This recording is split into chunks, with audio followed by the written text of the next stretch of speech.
Good morning, friends. Welcome to our next video of the unit 5।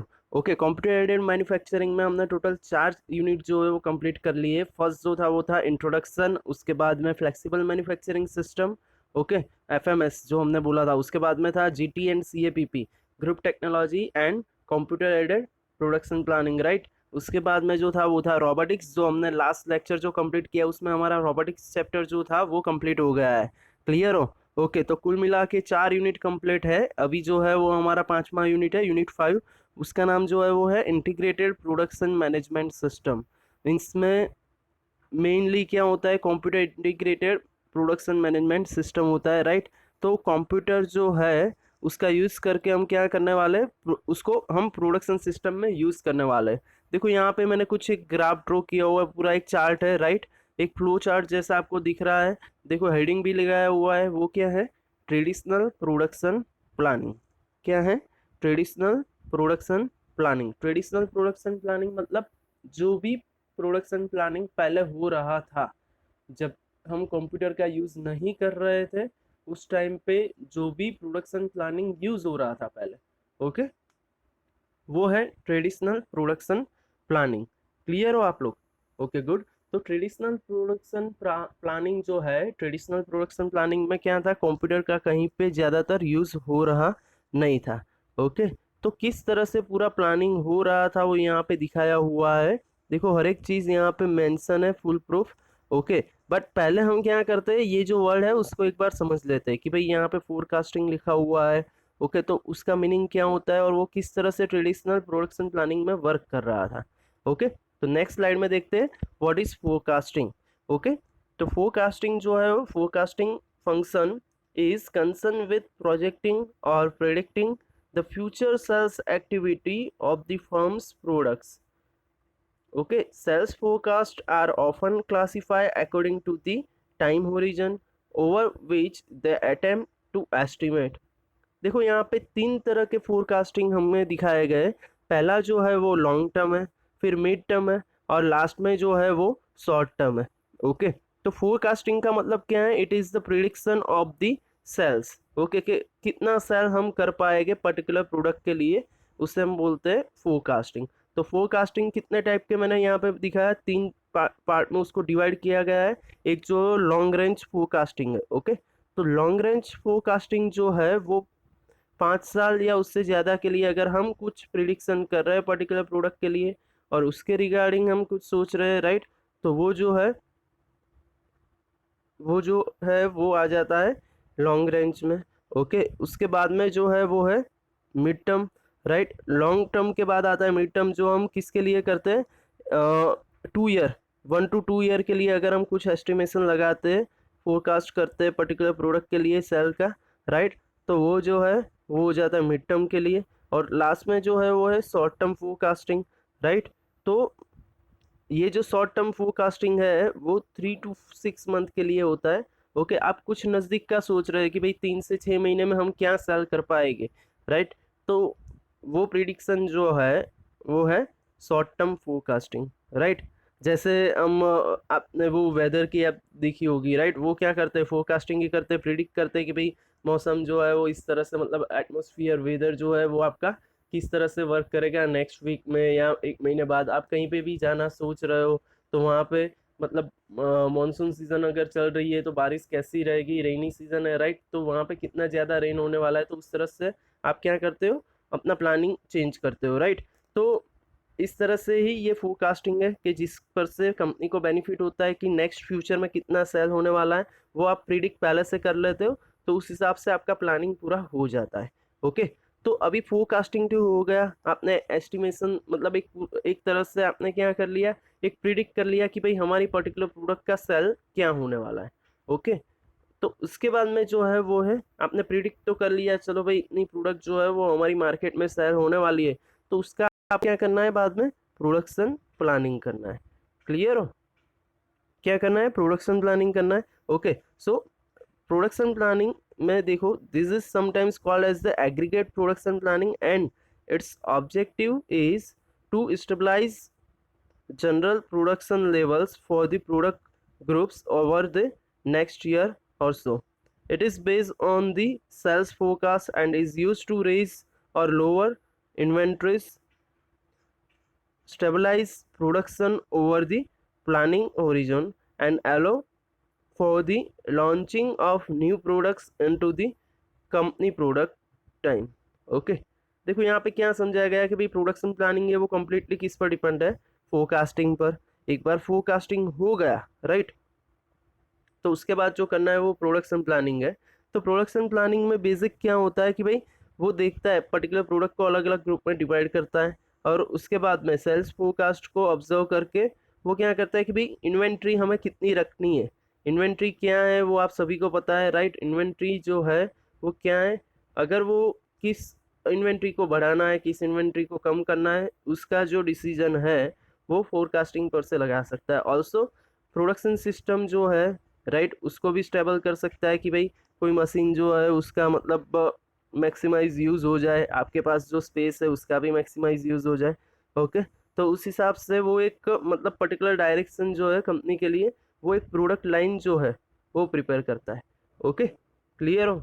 तो 2 point complete हुए हमारा, एक जो था वो था फोरकास्टिंग, सेकंड जो है वो प्रोडक्शन प्लानिंग। नेक्स्ट स्लाइड पर मूव करते हैं। देखो यहाँ पे आप देखोगे तो बहुत सारे यहाँ पे वर्ड्स मेंशन है, तो आपको कोई भी मतलब पर्टिकुलर वर्ड में कोई दिक्कत नहीं आनी चाहिए कि ये जो वर्ड है उसका मतलब क्या होता है, मीनिंग क्या होता है। ओके, तो एक बार आपको पता चल जाएगा कि पूरी प्रोडक्शन प्लानिंग में हर एक चीज़ का क्या मायने रखता है राइट, उसका क्या रोल है, हर एक पर्टिकुलर चीज़ का क्या रोल है। अगर आपको वो पता होगा तो ट्रेडिशनल प्रोडक्शन प्लानिंग आपको इजीली समझ में आ जाएगा, कंप्यूटर इंटीग्रेटेड प्रोडक्शन प्लानिंग भी आपको इजीली समझ में आ जाएगा। सीएपीपी तो आपने ऑलरेडी समझा हुआ है राइट, ऑलरेडी समझा हुआ है, फिर भी यहाँ पे एक बार हम फिर से रिवाइज कर लेंगे उसको। क्लियर हो? प्रोडक्शन प्लानिंग कंप्लीट है। ओके, नेक्स्ट स्लाइड है प्रोसेस प्लानिंग। देखो ये जो था वो क्या था, प्रोडक्शन प्लानिंग था। तो प्रोडक्शन प्लानिंग में कहीं पे कोई भी प्रोसेस नहीं आई है, ये जो है वो क्या है, प्रोसेस प्लानिंग है। तो प्रोसेस प्लानिंग में क्या होते हैं, डिफरेंट डिफरेंट मैन्युफैक्चरिंग ऑपरेशंस रहते हैं, वो कौन सी सीक्वेंस में हो गए। ओके, कौन सी प्रोसेस के बाद कौन सी प्रोसेस करेंगे तो हमें सही रिजल्ट मिलेगा और हमारा टाइम जो है वो पूरा यूटिलाइज हो जाएगा राइट, मिनिमम टाइम में हम मैक्सिमम मशीन को यूटिलाइज कर पाए और प्रोसेस जो है वो आपको अच्छी तरह से मतलब जो प्रोडक्ट चाहिए वो क्वालिटी प्रोडक्ट मिल जाए राइट, उसके लिए होता है राइट। तो प्रोसेस प्लानिंग में क्या होता है कि पर्टिकुलर एक प्रोसेस के बाद दूसरी कौन सी प्रोसेस होगी, उसके लिए कौन सा मशीन का सेटअप रहेगा, वो सारा कुछ जो होता है वो किस में होता है, प्रोसेस प्लानिंग में हो जाता है। डन? क्लियर हो? फाइनल? ओके गुड, तो प्रोसेस प्लानिंग जो है वो क्लियर हो गया आपका। डन। तो process planning involves determining the sequence of manufacturing operations required to produce a certain product or component. Okay, process planning has traditionally been carried out by manufacturing engineers as a very manual and clerical procedure. Okay, ये जो है वो कैसी है, manual और clerical procedure है right, क्योंकि आप क्या कर रहे हो, प्लानिंग कर रहे हो, और कोई भी प्लानिंग जो रहता है वो कैसा रहता है, एक तरह की मैनुअल और क्लरिकल प्रोसीजर ही कहते हैं हम, वहाँ पे कोई टेक्निकल उस तरह का वर्क नहीं होता है राइट। तो इसीलिए उसको क्या कहते हैं, it's manual procedure. The resulting document prepared by hand is called as a route. देखो रूट सीट क्या है वो मैंने पहले भी आपको समझाया कि रूट सीट क्या होता है कि पर्टिकुलर प्रोडक्ट क्रिएट करने के लिए वो कौन से मशीन से पास होगा, उस पर कौन सी प्रोसेस होगी। ओके, उसका हमने क्या किया हुआ होता है, एक रूट क्रिएट हुआ होता है कि रॉ मटेरियल में से हमारी जो फाइनल प्रोडक्ट बनेगी उसके पहले वो कहाँ से पास होगा। जैसे हम यहाँ पे हैं, हमें कोई एक जगह फाइनल डेस्टिनेशन पर हमें पहुँचना है राइट, तो उसके लिए हम क्या करते हैं कि हम पर्टिकुलर कौन से वे से आगे बढ़ेंगे, कौन से रूट से आगे बढ़ेंगे राइट। तो ये किसकी है, प्रोडक्ट की रूट सीट है। तो प्रोडक्ट जो है वो रॉ मटेरियल में से कैसे फाइनल प्रोडक्ट में कंप्लीट होगी, तो उसके लिए कौन सी प्रोसेस में से पास होगी राइट, तो उसके लिए होती है route sheet. Okay, and listing of the operations and machine tools through which the part और the product must be route. Okay, तो उसके लिए आपको कौन से मशीन चाहिए, भाई मशीन से पास होने वाली है मतलब मशीन वर्किंग कंडीशन में होना चाहिए, उस पर जो टूल्स लगे हुए हैं वो भी वर्किंग होने चाहिए।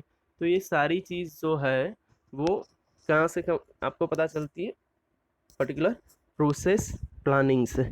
ओके, तो 3 पॉइंट हो गए कंप्लीट। फर्स्ट जो था वो था फोरकास्टिंग, सेकंड जो था वो था प्रोडक्शन प्लानिंग, और थर्ड जो था वो क्या था? Process planning. ओके, तो production planning and process planning में क्या फ़र्क है वो आपको पता होना चाहिए। दोनों चीज़ सेम नहीं है। ओके, सुनने में वैसे सेम लगता है प्रोसेस प्रोडक्शन। ओके, तो प्रोडक्शन में ही प्रोसेस होने वाली है ऐसा आप सोचोगे, नहीं, तो प्रोडक्शन प्लानिंग अलग है, प्रोसेस प्लानिंग अलग है। डन, क्लियर हो? ओके, नेक्स्ट जो है पॉइंट वो है एस्टिमेटिंग। ओके, तो एस्टिमेट हम किसका लगाते हैं? सोचो, तो क्या होता है? देखो यहाँ पे लिखा हुआ है 2 से 3 चीज़ है, उसका हमें एस्टिमेट लगाना है, सिर्फ कॉस्ट का एस्टिमेट नहीं लगाना है। Okay, estimating for the purpose of determining price. Okay, तो सबसे पहला एस्टिमेट हम क्या लगाएंगे? हमारी जो प्रोडक्ट है उसकी प्राइस जो है वो क्या रहेगी। ओके, क्योंकि आफ्टर प्रोसेस सारा कुछ जो भी हमें कैपिटल कॉस्ट है, रनिंग कॉस्ट है, जो भी है, और जो हमारा प्रॉफिट है, वो सारा कुछ ऐड करके फाइनल प्राइस क्या रहेगी। ओके, उसकी प्रिडिक्टिंग कॉस्ट, ये जो कंप्लीट करने के लिए मैंने जो बोला कि भाई कॉस्ट क्या लगेगी, ओके, उसका भी हम क्या करते हैं? एस्टिमेट लगाते हैं। और प्रिपेयरिंग शेड्यूल्स। ओके, प्रिपेयरिंग, देखो एस्टिमेटिंग का ये पर्पज़ है कि आपको क्या पता चल जाता है? प्राइस पता चल जाती है, कॉस्ट पता चल जाती है, और शेड्यूल भी पता चल जाता है। शेड्यूल का भी क्या करते हो? एस्टिमेट करते हो, राइट, कि भाई किस तरह से कौन से टाइम में कौन सी प्रोडक्ट जो है वो कंप्लीट हो जाएगी। Okay, the firm will determine estimate of the manufacturing lead times and production cost for its products। Okay, तो मतलब यहाँ पे देखो क्लियरली लिखा हुआ है कि भाई मैन्युफैक्चरिंग लीड टाइम कितना लगेगा, प्रोडक्शन कॉस्ट कितनी लगेगी पर्टिकुलर प्रोडक्ट के लिए, वो सारा कुछ आप यहाँ से डिटरमाइन कर सकते हो। मतलब एस्टिमेशन मतलब क्या होता है कि भाई पर्टिकुलर प्रोडक्ट की कॉस्ट कितनी होगी। ओके, वो प्रोडक्ट की कॉस्ट जो है उसका आप एस्टिमेट लगा सकते हो, और वो प्रोडक्ट कितने टाइम में मैन्युफैक्चर हो जाएगी उसका भी आप एस्टिमेट लगा सकते हो। ओके, क्लियर हो? Final? Okay, good. The manufacturing lead time is the total time required to process a work part through the factory। Okay, मतलब मैन्युफैक्चरिंग लीड टाइम मतलब क्या होता है कि भाई it is the total process time. The production cost are the sum of the material cost, labour, applicable overhead cost needed to produce the part. Okay, मतलब ये क्या है? देखो सारी कुछ कॉस्ट, मटेरियल कॉस्ट आ जाती है, लेबर कॉस्ट आ जाती है। ओके, फिर ओवरहेड कॉस्ट जो भी है सारी इसमें इंक्लूडेड है, तो ये होती है प्रोडक्शन कॉस्ट।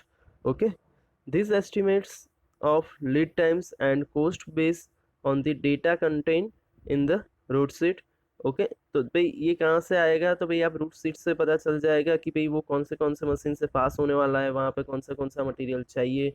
ओके, तो ये सारा एस्टिमेशन हो जाएगा। ओके, क्लियर हो? फाइनल? डन। Okay, good. तो नेक्स्ट स्लाइड पर मूव करते हैं। Master scheduling. देखो शेड्यूलिंग भी होता है और एक जो रहता है वो मास्टर शेड्यूलिंग भी रहता है। तो यहाँ पे किसकी बात कर रहे हैं हम? मास्टर शेड्यूलिंग की बात कर रहे हैं, तो ये आपको ध्यान रखना है कि हम किसकी बात कर रहे हैं। ओके, तो मास्टर शेड्यूलिंग जो है, देखो शेड्यूलिंग वर्ड तो यहाँ पे भी है, तो कंफ्यूज नहीं होना है। मास्टर शेड्यूलिंग जो है उसमें क्या होता है? The aggregate production plan must be translated into a master schedule. किसको हम कन्वर्ट कर रहे हैं? प्रोडक्शन प्लान जो है हमारा, उसको हम किस में कन्वर्ट कर रहे हैं? मास्टर शेड्यूल में, which specifies how many units of each product are to be deliver and when. Okay, जो भी प्रोडक्ट है उसके कितने पार्ट है, राइट, उसके कितने यूनिट है, ओके, वो कब तक डिलीवर होंगे। Okay, in turn this master schedule, देखो बेसिक हम कॉलेज की बात कर ले, तो कॉलेज में जो भी रहता है हम एक टाइम टेबल क्रिएट करते हैं, राइट, वो पर्टिकुलर सेमेस्टर का होता है, राइट, जैसे सेमेस्टर 3 का हो गया, सेमेस्टर 5 का हो गया, सेमेस्टर 7 का हो गया, राइट। अभी जो है आप 7th सेम में हो तो आपके पास अपना टाइम टेबल होगा, राइट, बट हमारे पास क्या रहता है? पूरा मास्टर टाइम टेबल रहता है। मास्टर टाइम टेबल में क्या होता है कि मैकेनिकल ब्रांच जो है, राइट, उसके जितने भी सेमेस्टर है उनका पूरा टाइम टेबल एक कंबाइंड रहता है कि भाई मंडे है तो मंडे थर्ड सेम में कौन लेक्चर लेने वाला है, फिफ्थ सेम में कौन लेने वाला है, सेवन्थ सेम में कौन लेने वाला है, उसके बाद में पर्टिकुलर फैकल्टी का टाइम टेबल रहता है कि भाई पर्टिकुलर फैकल्टी जो है उसका मंडे कितने लेक्चर्स है, ट्यूसडे कितने हैं, राइट। तो उस हिसाब से हम क्या करते हैं, मास्टर टाइम टेबल क्रिएट करते हैं। वैसे ही यहाँ पे क्या होता है, मास्टर शेड्यूलिंग होता है। क्लियर होगा, फाइनल 100%। Okay good. ओके तो यहाँ पे हमने देखा कि भाई in turns this master schedule must be converted into the purchase orders for raw material. Okay, master schedule must be converted into the purchase order for the raw material। कोई भी कुछ भी आपको क्या करना है भाई, परचेसिंग करना है। ओके उसके लिए भी मास्टर शेड्यूलिंग होना चाहिए कि भाई कब कौन सा रॉ मटेरियल हम परचेस करेंगे for the components from outside vendor and production schedule for the parts made in the shop. Okay देखो दूसरी जो बात है वो क्या है कि हर एक चीज़ आप अपनी फैक्ट्री में मैन्युफैक्चर नहीं करते हो, तो कुछ ना कुछ आप बाहर से क्या करते हो, इम्पोर्ट करते हो, राइट। कहीं ना कहीं से आप क्या करते हो, मंगाते हो, राइट। तो वो जो परचेसिंग शेड्यूल है वो भी क्लियर होना चाहिए कि कब कौन सा पार्ट आप परचेस करोगे। अगर वो आएगा कंपनी में तभी आप कुछ असेंबल करके मार्केट में फाइनल प्रोडक्ट लॉन्च करने वाले हो, राइट। तो मार्केट में जब भी फाइनल प्रोडक्ट जाएगी उससे पहले काफ़ी सारी प्रोडक्ट्स जो है वो सारी आपकी इंडस्ट्री में बने ऐसा ज़रूरी नहीं है। तो काफ़ी पार्ट्स जो है वो डायरेक्टली आप मंगवाने वाले हो, या तो कोई रॉ मटेरियल जो है वो आप पर्टिकुलर प्रोसेस जो कंपनी में कर रहे हो उसके लिए ज़रूरी है। तो उसका सारा कुछ शेड्यूलिंग आपके हाथ में होना चाहिए कि कब कौन सी प्रोडक्ट कितनी क्वांटिटीज हमें ऑर्डर करनी है, राइट। तो ये हो गया मास्टर शेड्यूलिंग। क्लियर हो, तो कितने पॉइंट कंप्लीट हुए।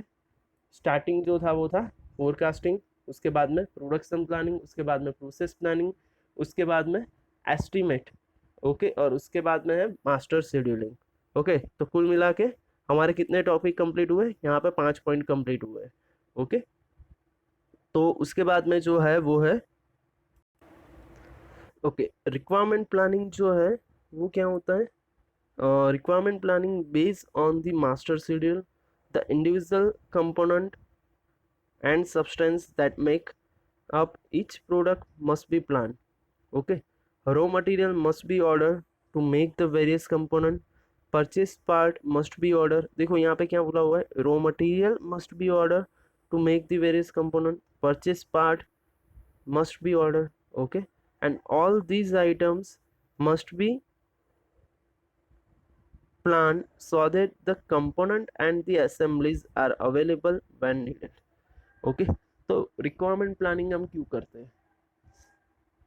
रिक्वायरमेंट प्लानिंग करने का मेन जो मोटो है वो क्या है कि भाई आपको पर्टिकुलर चीज़ जो है, आप पर्टिकुलर प्रोडक्ट क्रिएट करने जा रहे हो उस टाइम पे आपको बहुत सारी रिक्वायरमेंट्स रहेगी, राइट। कि भाई पर्टिकुलर प्रोडक्ट के लिए आप कोई प्रोडक्ट जो है वो बाहर से परचेस करने वाले हो, तो अगर जिस टाइम पे चाहिए उस टाइम पे आप ऑर्डर करोगे तो आपको क्या करना पड़ेगा, वेट करना पड़ेगा। तो आपको पहले से एक प्लानिंग क्रिएट करना होगा कि मुझे इस टाइम पे ये प्रोडक्ट चाहिए तो उसके लिए मैं कब ऑर्डर कर लूँ। तो at the time of particular process हमें क्या करना, वेट ना करना पड़े। ओके तो रिक्वायरमेंट प्लानिंग उसके लिए रहती है। डन, क्लियर हो, फाइनल। ओके मतलब देखो यहाँ पे लिखा हुआ है कि व्हेन नीडेड। ओके जब भी आपको चाहिए तब आपके पास क्या होना चाहिए, जो भी आपको पार्ट्स चाहिए बाहर से आपको मंगवाना है या कोई मटेरियल चाहिए वो ऑलरेडी आपके पास होना चाहिए। Okay so this whole task is called as the requirement planning और मटेरियल रिक्वायरमेंट प्लानिंग। ओके यहाँ पे देखो द टर्म एमआरपी, एमआरपी मतलब क्या है, मटेरियल रिक्वायरमेंट प्लानिंग। ये मोस्ट आईएमपी क्वेश्चन है किसके लिए, एग्जाम के लिए, कि एमआरपी क्या है। देखो वो आगे हम स्टडी करने ही वाले हैं, बट अभी क्या डिस्कस चल रही है, ट्रेडिशनल प्रोडक्शन प्लानिंग की, राइट। तो ट्रेडिशनल प्रोडक्शन प्लानिंग में एमआरपी जो है वो मटेरियल रिक्वायरमेंट प्लानिंग ही हम ऐसा लेंगे, राइट। बट एक्चुअल एमआरपी में क्या होता है कि आप क्या करते हो, बहुत सारा आपके पास मेस डेटा है, राइट। कि भाई कब कौन सा मटेरियल हमें चाहिए, किस तरह से हम उसको मैनेज करेंगे, पहले जो था पर्टिकुलर पार्ट हमने क्रिएट किया था उस टाइम पे कितना मटेरियल चाहिए था, राइट। तो उस हिसाब से हम अभी का जो पार्ट है उसके रिलीवेंट है तो हम क्या कर सकते हैं, प्रिडिक्ट कर सकते हैं कि भाई कितना मटेरियल चाहिए। तो ये सारी सिस्टम जो है वो कंप्यूटर में मैनेज होती है। ओके तो वो जो है वो अलग चीज़ है। यहाँ पे क्या चल रहा है, ट्रेडिशनल प्रोडक्शन प्लानिंग, तो वहाँ पे हम क्या करते हैं, कंप्यूटर का ज़्यादा यूज़ ही नहीं करते ऐसा हम बोल देते हैं, राइट। तो ये जो रिक्वायरमेंट प्लानिंग है वो कैसी होनी चाहिए, ऑन पेपर होनी चाहिए, विथ एक्सपीरियंस होनी चाहिए। ओके, आपने जो आगे शेड्यूल किया हुआ है उसके बेस पर से होनी चाहिए। क्लियर हो? तो कुल मिला के यहाँ पे हमारे पास कितने पॉइंट कंप्लीट हुए हैं? टोटल 6 पॉइंट कंप्लीट हुए हैं। फर्स्ट जो था देख लेते हैं। देखो यहाँ पे हमारे पास दूसरे भी बहुत सारे पॉइंट है, बट वो हम नेक्स्ट लेक्चर में देखने वाले हैं। ओके, ये जो है ये सारा कुछ हम नेक्स्ट लेक्चर में देखेंगे। बट अब तक जो कंप्लीट हो गया है वो क्या है? टोटल 6 पॉइंट कंप्लीट हुए हैं। फर्स्ट जो था वो था फोरकास्टिंग, सेकंड जो था वो था प्रोडक्शन प्लानिंग, थर्ड जो था वो था process planning, fourth estimating, okay, master scheduling and requirement planning. Okay, so hope so आपको ये लेक्चर में सारा कुछ समझ में आया होगा। फिर भी कुछ प्रॉब्लम है तो आप मुझे मैसेज कर सकते हो। Thank you very much to watch the lecture.